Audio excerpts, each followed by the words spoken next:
And so I was diagnosed in my mid 40s, and you're right, it is a superpower. It explains so many of the things I thought were um, broken or off about the way that I accomplish things. And I can accomplish good things, but maybe not the same as you or as my husband or someone else in the world. And so um, I too, I find it fascinating. And but gosh, I'm glad I grew up without a phone in my hand or without a computer screen, because I don't know if I would be this strong in who I am today with that distraction. Hello, I'm John Brink, and we are podcasting on the Brink from downtown Prince George, British Columbia, Canada. And for all those people that wondering, we know where Canada is. Where is British Columbia? West Coast, right? Right. And then in Vancouver, we have a big city in British Columbia called Vancouver. We are 500 miles north of Vancouver, or for our European friends, 800 kilometers. And Prince George is about 80,000 people, about 120,000 in the region. Within 50 miles, we have 100 lakes. It's nature's paradise. We have black bears, grizzly bears, caribou, deer, foxes, you name it. We have it all here living in harmony. And today we got a special guest. Her name is Kim Mosiman. And Kim has a very interesting background. She is a certified nutritionist, a personal trainer, and she had or operated a close boutique gym up to 27. And at about midlife, she said, enough. Maybe what I should do is retire or take a different direction. And she did. She took a different direction, including became an author. Reflections of Joy is the book she wrote. She's going to tell us all about that. And she took a totally different direction in terms of becoming a coach in lifestyle, diet, living, a certified Christian life coach. In fact, in 2023, she's going to tell us all about that. Kim, welcome to the show. Hello. I'm so excited to be here. Yeah, I'm excited having you. So where are you located, Kim? Well, I am in Ames, Iowa, which is in the center of the United States. And as you were telling us about where you live, I thought, wow, I live surrounded by cows and pigs and chickens living in harmony. Isn't that beautiful? Yes, it is. So today is a big day for you because you have to vote. Yes, it is. And as soon as we finish, I'll be able to do that. Okay, make sure you do the right thing, though. Yes, sir. So today, for all of us, is a big day because the United States is the example for democratic rule in the world, actually. And so the whole world is kind of watching the United States. So this is not, that, okay, whatever, but everybody is affected by it. In Canada, we have a parliamentary rule, we have a president or a prime minister, and our elections are boring.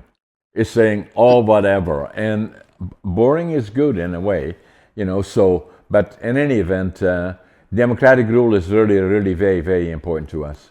So Kim, tell us all about your journey in life, where you were born and then you became a nutritionist.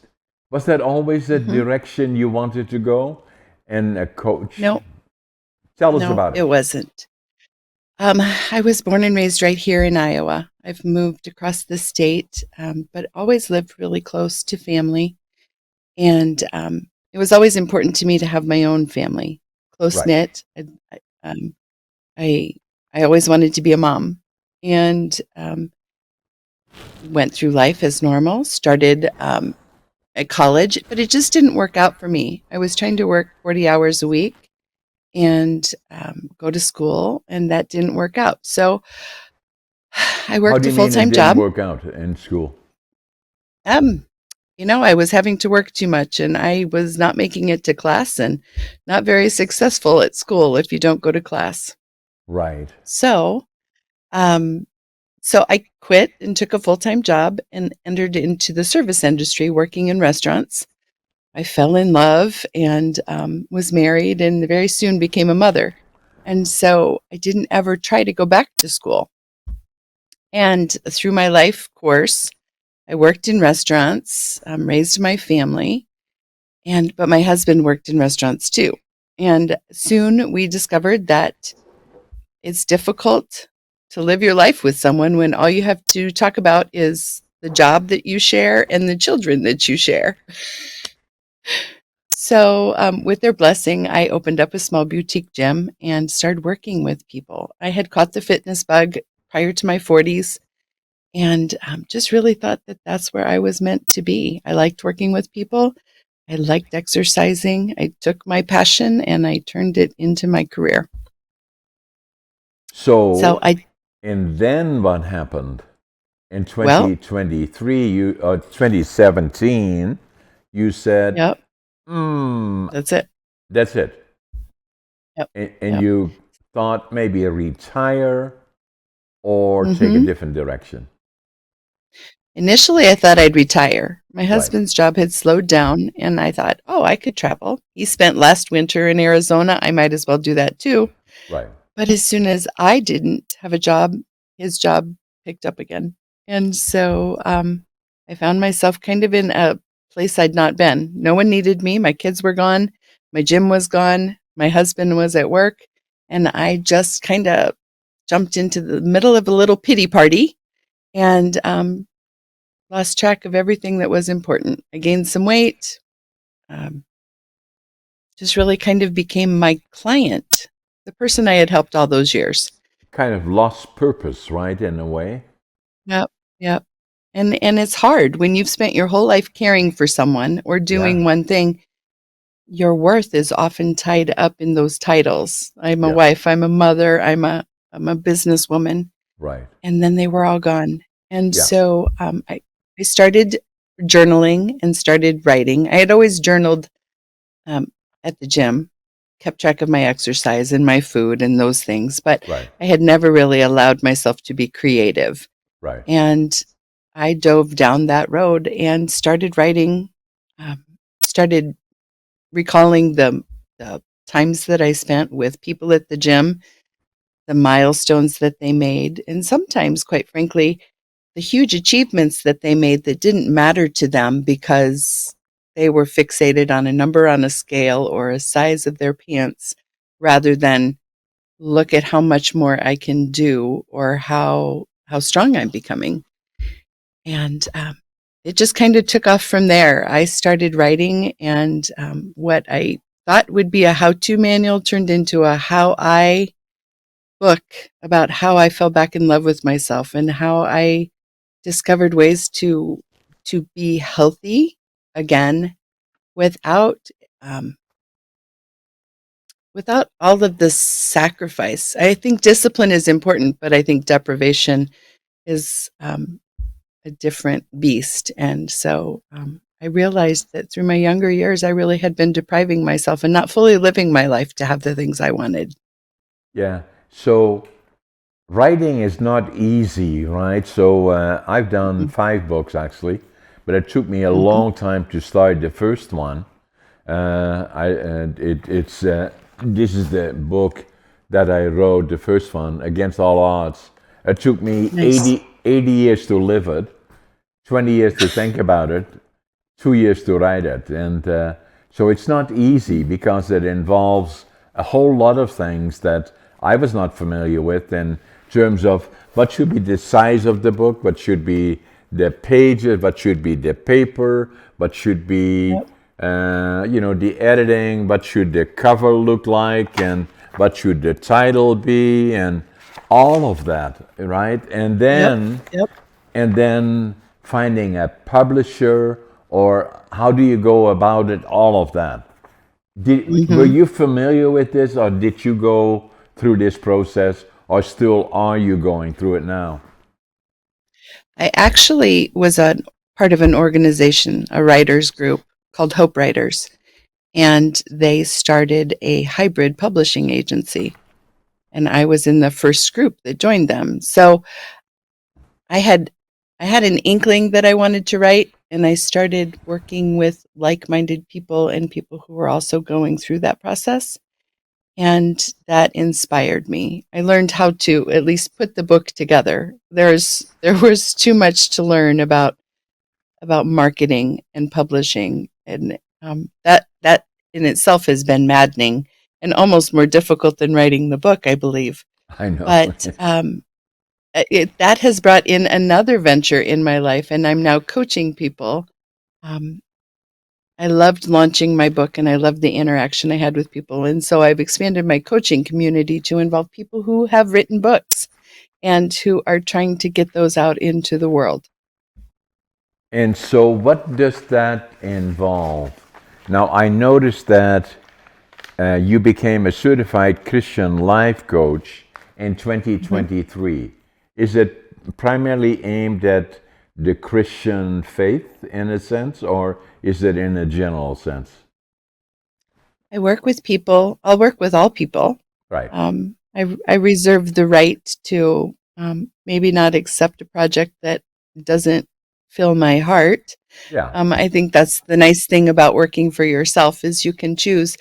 But but my own book, though I do believe, and there is a great deal of faith in my book. Um, Can you show it a little bit mhm, further up? Yeah. yep, Okay. So yeah, something this underneath is it. Yeah. I yes, it's like it. reflections of joy, learning to love the woman you see while becoming the one you're meant to be. I love it. Very, very, very Yeah, good title. Very good cover. Right. yeah. Thank you, thank you. And that's So I, available on all the major book mhm, selling areas like Amazon and on and on and on. yep, it's on all out or all online outlets. Okay. Um, the hybrid publishing is a lot like self-publishing, and it's not necessarily in the stores until you maybe make it big. And I'm still a small fish in a big pond. So my book is available online. Yeah. How have you got a website or something that people that are watching us can look at to access Yes, it? I do. Yeah, maybe share Yep, that with that us. yes. My book is available at Kim Mosiman Wellness, and that's my website. And I blog there. I share other new authors there, and occasionally just drop my opinions and my thoughts on things in my blog. So anyone Excellent. is welcome to. Yeah. I like it. So all of a sudden you took a new direction that included Hmm. writing a book, and then obviously became very, very active in the coaching field, and then Hmm. expanded that part further in 2023. And Yep. so all of it mainly online, and or uh, pretty much all online, Kim, or I, I would say 90% of it. I have some local clients that I meet with, um, especially those who are just starting to write. It's nice to have a mentor or a friend when you're starting that writing process. exactly. So I do work one on one for people who are local. And Yeah. that's been the best part of the whole process, whether in person or online. Once you make the decision to do what we're doing, to either engage in conversations, there are so many people that you wouldn't have otherwise met. And it all revolves around that step of faith that you took to write a book or to create this new venture, and it's a wonderful world that we live in. Yeah, and especially with podcasting, Mhm. relatively new. I started being involved in blogging more on a local area in 5, 6 years ago. and then became more involved with the community through one of the local television stations. And Mm-hmm. then COVID happened. And Yeah. then all of a sudden we couldn't go there anymore. And then I had this apartment and saying, well, maybe what we should do is create a studio, which we did, this place. That's awesome. And Mm-hmm. and and then we started to do mainly interviewing and podcasting in a way, local celebrities or people that were of interest, we thought, to our public. And Mm-hmm. then that got bigger and bigger and bigger, and then saying, maybe what I have to do is set up another studio in Vancouver.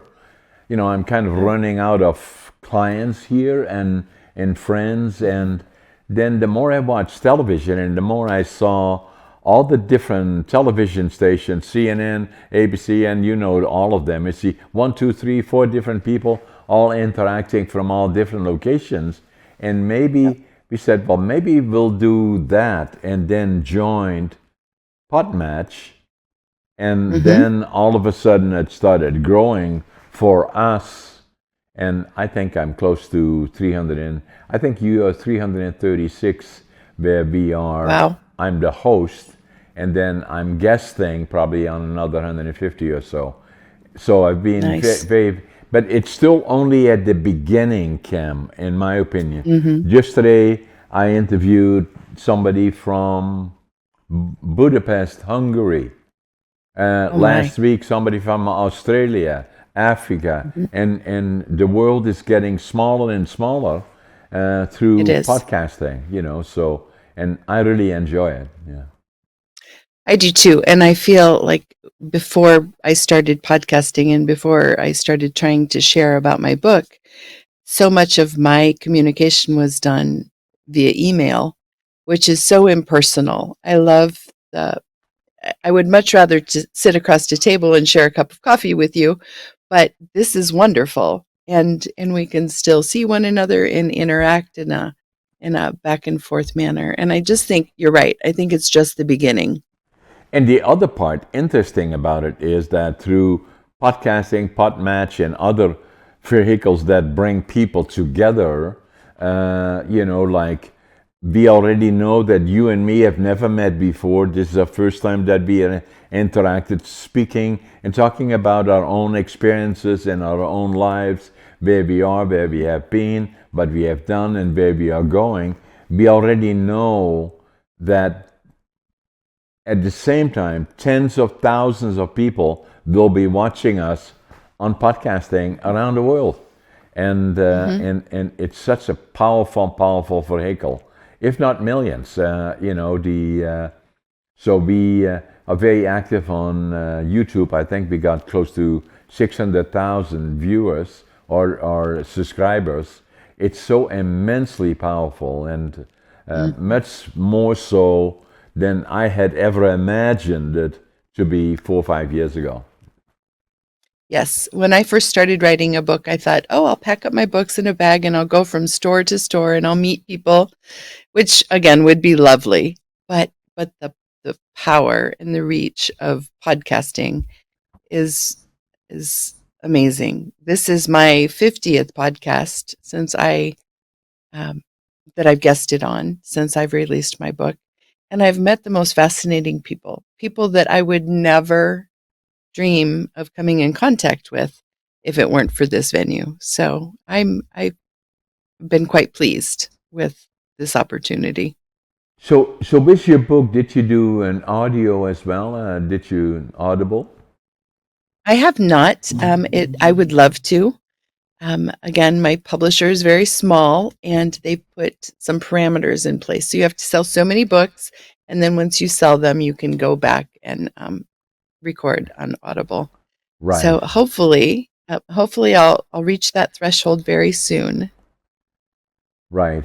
So the Yeah. I was a bit of, you were somewhat of a late bloomer, because at Yes. midlife you decided to go retire, and then said, I don't like this, and then said, I'm going to write a Hmm. book and I'm going to then become much more interactive, which you did, and very Yes. successful.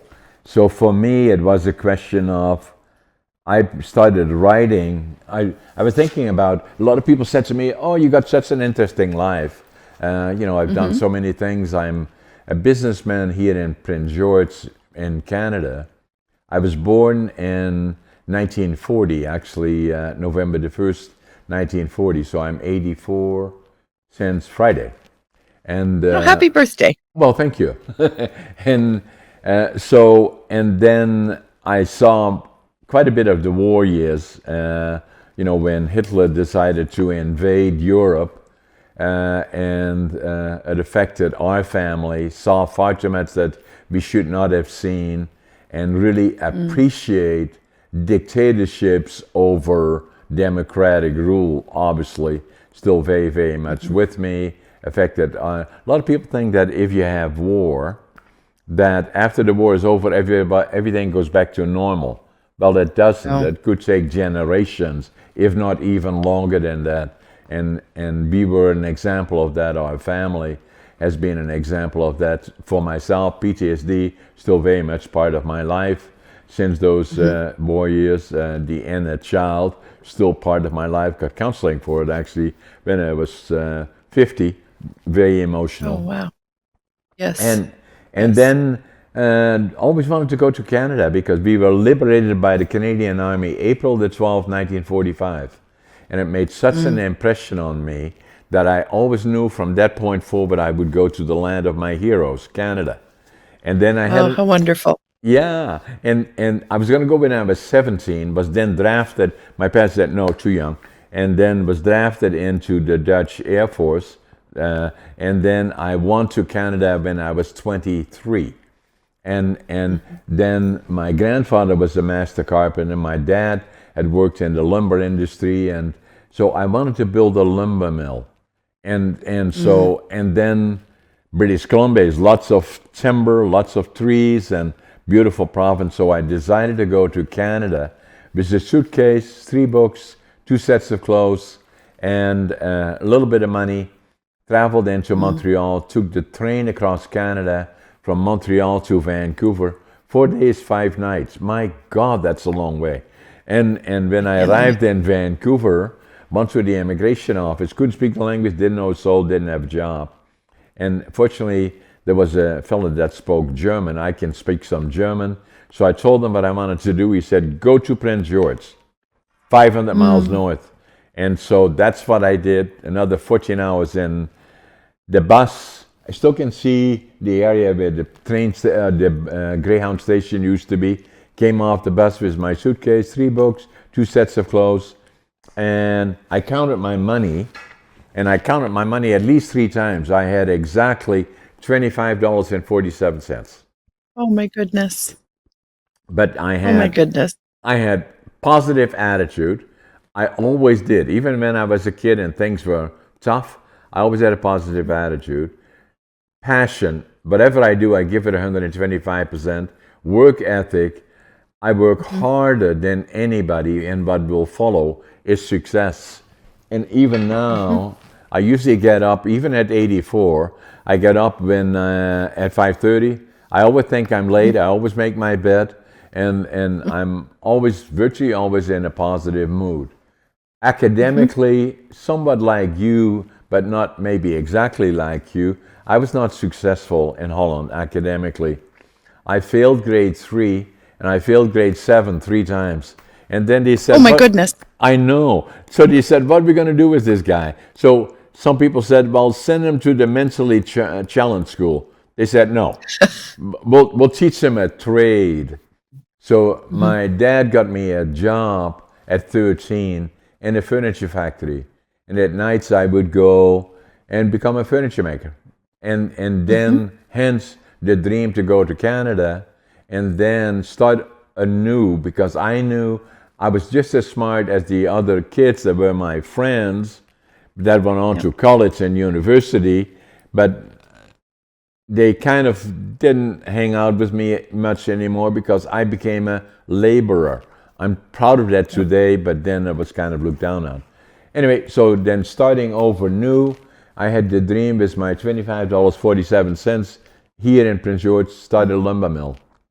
So it took Nice. me about 10 years and I now have a lumber mill, several of them actually, and a number of other companies, and so hence the book that somebody told me many times, write a book, it's such an interesting life. Well, it's not easy. So about 5 years ago, I started writing this one, Against All Odds. And it's not about how Mm-hmm. successful John is, but through all the ups and downs along the Yep. way. And and then the other thing that changed my life is that one day I went into a bookstore here in Prince George, and I found a book, and I still had the book. This is the book I picked up in January of 1997. I still don't know why I picked it up. The book's title was Driven to Distraction, written by Dr. Hollywell, medical doctor.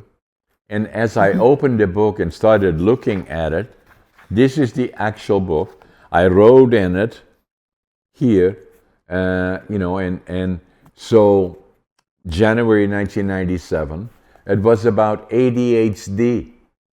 And I Mm-hmm. said, oh my God, that's me. And so I wrote in Dutch here because I was ashamed of it. Now I finally know who I am, January 1997.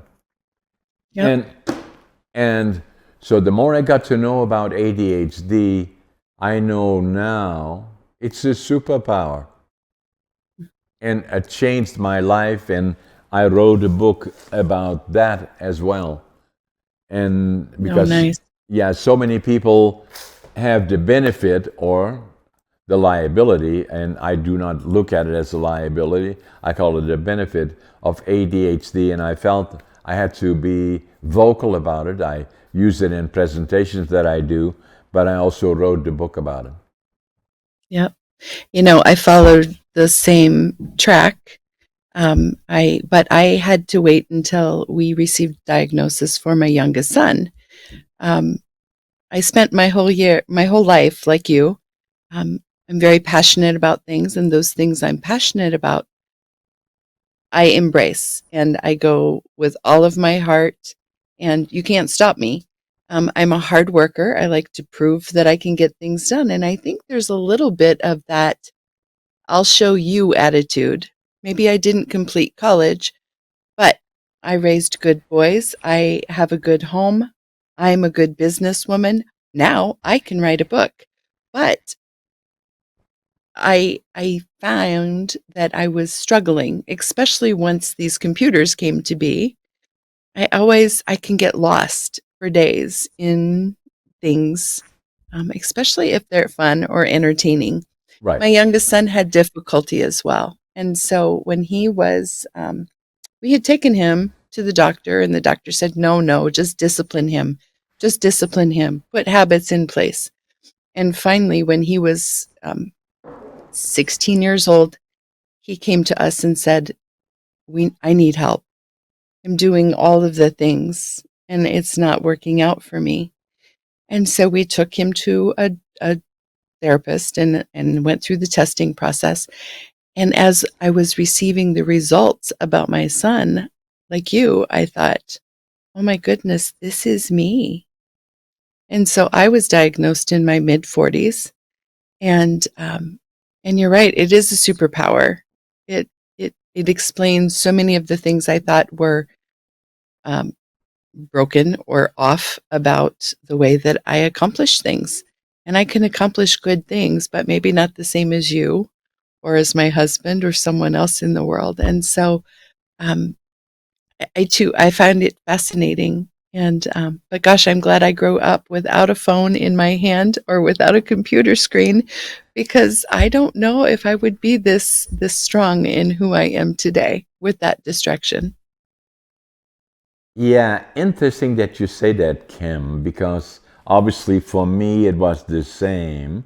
That I always knew, being a laborer and a furniture factory at 13, I was the youngest one there, but I always knew that I was just as smart as the others. And in school, I was very good at numbers, and I was a very good writer, but I have ADHD and dyslexia, and so I was not a good reader, and so so then, but I was very good even in business already when I was in Holland, and I was very involved in listening to people business people that had been successful. I would go far and wide just listening to them and listening to what made them successful. And a lot of times there were the same similarities.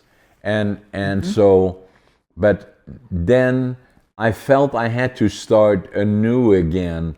Hence, my dream of going to the land of my heroes when I was 23 and starting with nothing was to say to myself, I will be successful.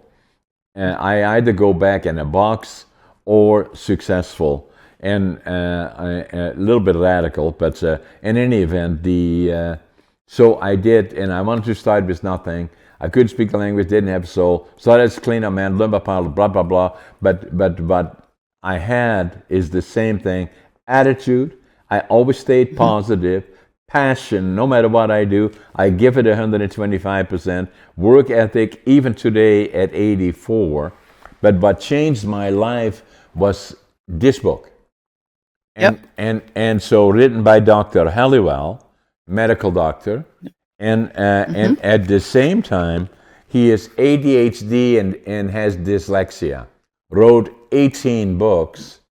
Now, the interesting part that you will like about this book, as I said, I wrote in here January 1997. I bought it. I nearly wore it out, and so and so you are podcast number 336, and I do a lot of Yep. podcasting on the brink. Podcast number 203 is Dr. Halliwell on my Nice. podcast. Yes. Yep. And Very so nice. as I was interacting with him, and he's the expert, but I lived it, and so did he. So it was very interesting conversation.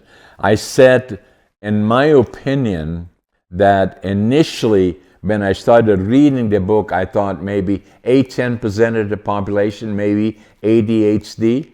The more I read about it, the more I looked around, I thought it was much higher than that. And so when I had my conversation with Dr. Halliwell, I suggested to him that, in my opinion, that the frequency of occurrence is likely at least 20%. He said, no, John, Mhm. it's more than 25%. I agree with them.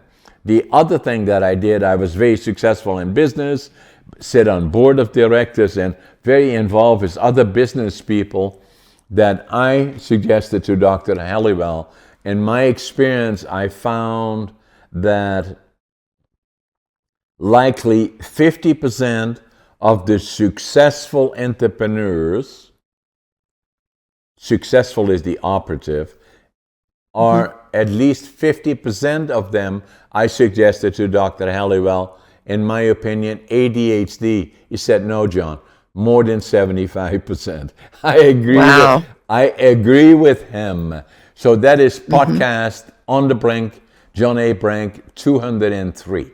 And a very, very Nice. interesting podcast. So, but what it did, to put it into perspective, Cam, for me, so when I read about it, I examined it, I started looking at Google because I had never heard of it, but I knew that was me.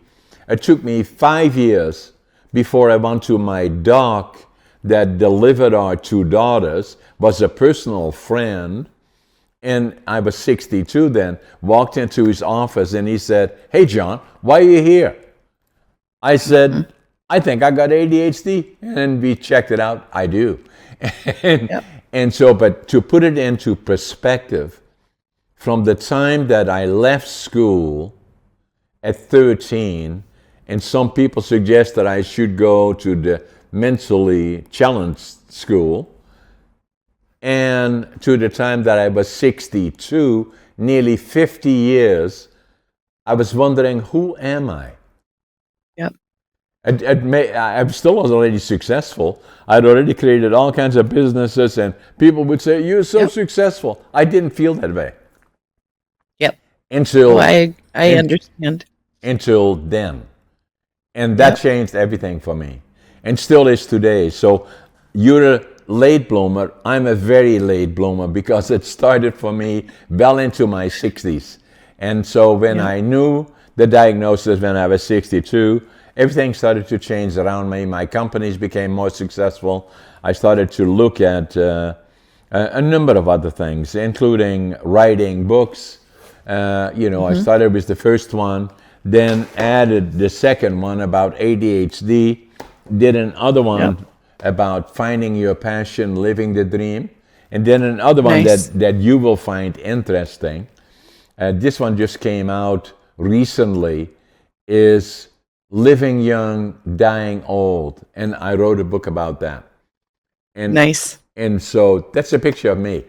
Is that I'm the oldest competitive bodybuilder in North America, and That's I'm amazing. training for the Arnolds. Actually, I already competed in 2017, 2018 in Canada, and qualified for the provincials, then qualified for the nationals in the Arnolds, but then COVID came.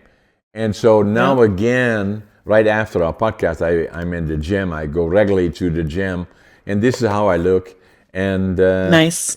I'm getting ready for the Arnolds in 2025. And Congratulations. well, thank you. So Yeah, that's awesome. the other part that is important in your life, and you will talk about, is that Mhm. everybody else so often in life gets a shock, whatever that may be. And it was in 2008 that I got a case of diverticulitis. Mm. You know what it is, right? It's Yes, I've had it as well. okay. Yeah. It's the colon, and so Yep. and I had a rupture, and for a guest watching us, that can be very, very serious, and you must attend to it very, very quickly. So I waited too long. I have a high threshold for pain, and I was operated. It took 20 centimeters out of my colon, and I came that close. And then I Mhm. knew I had to do a couple of things, so that I had to. My wife is a vegetarian, and I didn't listen as well as I could have, Mm. should have to her. But I was doing okay, but not as okay as I should. So I became a vegan.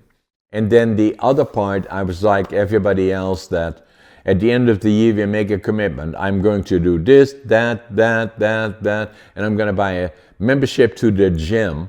And then 2 weeks Mhm. later, I can think 100 reasons as why I'm too busy to go to the gym. But I got a Yep. trainer, and if I got a trainer, my life is appointments. I always meet my commitments. And so I Yep. started going to the gym, and then after I was in the gym, I was out of shape, but now my diet was better. I started to then go to the gym, and somebody said after 6 years with the trainer, they said, "Hey, John, have you ever thought about competing?" I said, "Me? Mm. Really?" And hence, this way. And I Yep. started then competing, and I told you the story about that. So, but Yep. the combination of all of that changed my life. And the point that I'm making is this one. You explain in your life where you were doing things, but you were not, it didn't give you the satisfaction that you wanted and needed. And you then chose to retire, but that didn't fit your lifestyle, and you went in a total new direction that really changed your life after the midterm of your life, in a new direction that made you very, very successful.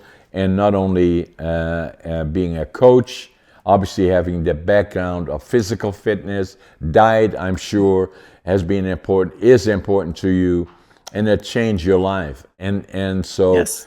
and at your age, and I'm not asking, but after midlife, you made that Mhm. change, And the point that I'm making to the tenth of thousands of people watching us that say, no, I'm too old for that, I'm too this, and I'm too that. So you did that at midlife and changed your life. And for me, I was after 60. Yep. After 60, that I actually 59, 58, I nearly came that close, nearly died. 59, I went to the gym, and Mhm. still I'm doing that still today. Not only just to the gym, I went beyond that and became the oldest competitive bodybuilder in North America. And I'm not suggesting that most people should do that, but simply what I'm saying, it is never too late to make a change No, of direction. That's the point that I'm making. absolutely not. And it's interesting how similar our lives are at different points. I was diagnosed with diverticulitis when I was 32 and had a similar surgery, which turned my life around and made me start looking at how I was moving my body and how I was eating, and also the foods that I was giving to my children. They were athletes, and it really became important how we were taking care of ourselves. Um, I am 50, almost 57 now, and I've been through the whole roller coaster. I've been very fit, and I've been unfit. I've been healthy, and I've been unhealthy. Um, but but you're right. It's never too late. And I spend most of my time now in my wellness practice and in my life coach practice working with women who are my age or older. It's never too late. Some people our age, your age, my age, are very deconditioned and they don't even know where to begin. And sometimes it's as simple as getting up out of the chair and walking to the mailbox. Exactly. And maybe today you can only go once or twice, but if you do something faithfully every day and just start building your endurance, you can do amazing. Our bodies are never too old to be healthy or to improve. And And I think it's so important for people just to understand, just start. Just start. Take the first step. Eat the first good food. Do something to improve your body every day, and you could be amazed at what happens. You could be 84 and be, competing. That's how amazing is that? Most ex- people who are 84 have thought, I give up. a Those long were the time ago. days. I Yeah, remember how good they were. yeah. The best days are yet to come. We choose what we want to do. We choose where we want to go. We choose what we want to do with our lives. And no one, well, my kids try to tell me what to do now, but they don't live here. I choose. I choose. And what a beautiful place to be, Yeah. where the world is wide open and we can jump in a plane and we can be halfway across the world in the matter of days. We can explore and learn and grow and do things. Everything It's a great time. It's a everything great is time to be alive. possible. Everything is Yes. possible. And the Yep. interesting part about it, Kim, is the point that you're making and that I'm making. That's why it is so important for us to do this on podcasting, because I know tens of thousands, if not millions of people will be watching you and me and this discussion. And hopefully Yep. some of them will say, you know what? I'm going to do something. And so the point that you make is very important, is you don't have to become an Olympian or a bodybuilder. That's not the point that I'm making. Simply do something. And for me, it was diverticulitis that changed everything when I came that close. I started listening to Mhm. my wife, who's a vegetarian. I became a vegan, near vegetarian actually, 90-10 Mhm. or 20-80, somewhere in that area. Going to the gym, that became part of my life. And then all of a sudden, what will happen to those people, the same with the grocery shopping, I do all the grocery shopping. If I go into a Mhm. grocery store, I stay on the outside because I don't want the processed foods because I don't know what is in it. And Yep. so we stay. So that has become part of my life. And then going to the gym, as I said, part of my life. And for those that think that they cannot do it and it's too complicated, no, it isn't.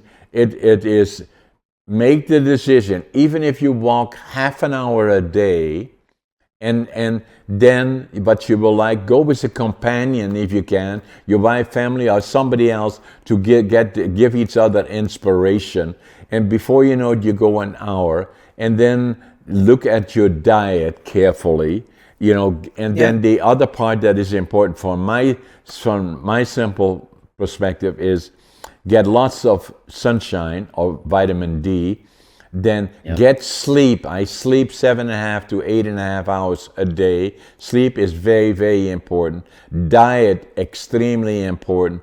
And exercise. And what will happen, once you make a decision, start eating a little bit more careful, stay away from processed foods, start walking, and all of a sudden, what will happen then is somebody will say, "Hey, Cam, you look Mhm. great. What Yep. happened to you?" And that's what will happen. That's what happened to me. I'm sure that happened to you. And all of a Yep. sudden, it then becomes a way of life, and the rewards are amazing because Mhm. there is no reason that you cannot, at 57, or for my mind, 84. I still have 10 companies that I'm running. I still write books. I still Yep. work 12 hours, 13 hours a day. I love it. And I go to the gym, and life is good. Mhm. I've never been better than I am today. And, Yep. and everything is possible. Yep. My habits are exactly the same as yours. The only addition is that I write every morning. That's the first thing I do. Um, I get up, I drink my water, I brew a cup of coffee or tea, and then I write. And I write for until my brain is empty. And then I meditate or pray because I need that quiet time to focus on my day. And to make Exactly. those other things happen, I have to clear the cobwebs. And so, boy, if I skip that hour or so of quiet time and contemplative time and writing time, my day's a mess. And so I follow the same path you do with that one little addition. And I think everyone should write. And for Pete's sakes, for those people who haven't written a book, someone in your world might find that journal someday and learn all about you and the things that you and I don't know maybe about our parents or grandparents. Exactly. If for no Yes. other reason other than that, it is very rewarding to write a book on whatever topic is of interest to the Mhm. individual, and to get into the process of writing. The Yep. the other part that I believe is very important is that what made you successful on podcasting is you're a very good communicator, and communication skills are not well taught, I believe, in our schooling system. And communication skills are very, very critical in life, period. And, Mhm. so for me, I went through a period that I was not good at that. I didn't have the self confidence. And it took me till I was 50 when I already was successful in business, and that somebody, but I could interact with 3 or 4 people in my operations, but outside of that, not very good. And Mhm. then somebody said to me, "Hey, John, I want to take you to Toastmasters." And I said, "What is that?" They said, "Well, it's very interesting. It's about communication skills." And so it's a small group, and now obviously what I know, there's probably 450,000 clubs around North America and around the world. There's probably 10 million people that have been part of it in some form. So anyway, they took Yep. me to. I said, "Okay, I don't mind going. Nobody's going to ask me any questions, right?" "Yeah, no, you just sit there and watch it." I said, "Okay." So I went down there, and then halfway through the meeting, they said, "Hey, John, tell us all about you." I said, "Oh my God, I'll never go back here." But I did stay for 10 years, and I became a distinguished Toastmaster, which is the highest Mhm. level in Toastmasters. That changed my life. And so between those elements that although ADHD I was born with, I believe, the dyslexia is part of me. And then what changed me was probably more than anything meeting the soldiers that liberated us and gave me a dream to go to the land of my heroes, Canada. And then when I came to Canada, is finding this book that Yep. changed my life. And that was in 1997, but already in 1990 to 2000, to that one Toastmaster club, I could have crawled out of there.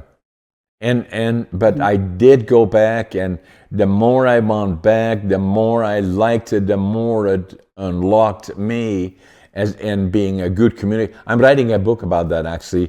My next book that will come out in June is about communication skills, especially the new communications, is what we are doing is the new media. It's not the newspapers, it's not the news reports, it is podcasting that is the new media where the globe interacts, because people like you and me are existing around the world, have issues similar to ours, and get inspiration from of our elements, and that will be helpful to them.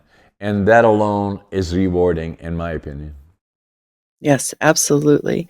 It's so good to feel understood, isn't it? That's where all the things that you've shared with me, you've been in opportunities where someone cared for you, or someone understood you, or someone took the time to write a book that made you finally know about yourself. And communication is paramount to our success. And I'm just I feel honored that you've shared the stories that you have with me today, and the impact that books have made on you. I hope that my book and your book can touch people in the same way and help them just find that little spark of something new, or a dream, And, or a and, movement forward. and I hope that you and your son will watch my podcast 203 with Dr. Yes. Halliwell. Because Yeah. he is an amazing, amazing individual that, in spite of it or because of it, became extremely recognized, extremely successful. He's a professor at the same time, but ADHD, dyslexia did not stop him. It became the engine what makes him known and makes him popular around the world. And Yep. in a way that, because of that, I can do the things that I do with my books. I can do the things that I do with the different companies that I have, but at the same time be a presenter as well. And presenting is sometimes a bit of a challenge, because I'm in Prince George, and if I make a presentation somewhere, it takes me probably a day and a half, 2 days to get there. If it is in the States, but I still like to do it on the basis of ADHD and things that are special to me, but otherwise, podcasting is so immensely powerful that's the media that I really like, and I'm really, really active in. Yes. Yes. I've enjoyed it very much. I hope to have my own podcast someday. You've inspired me to think about it a little bit more. Kim, it was a privilege and a pleasure. Let's make sure we stay in touch. And Yes. I'm going to send you some of my books. Scott will have your address, and we'll send you the books that I've done, the 4 that I have. I'm going to sign them for you and your son, including the one for ADHD. And then let's make sure we stay in touch. And again, Yes. thank you for being on my podcast. Yes. Thank you so much for allowing me time to share with you and to learn more about your story. Thank you. Thanks, Kim. Take care.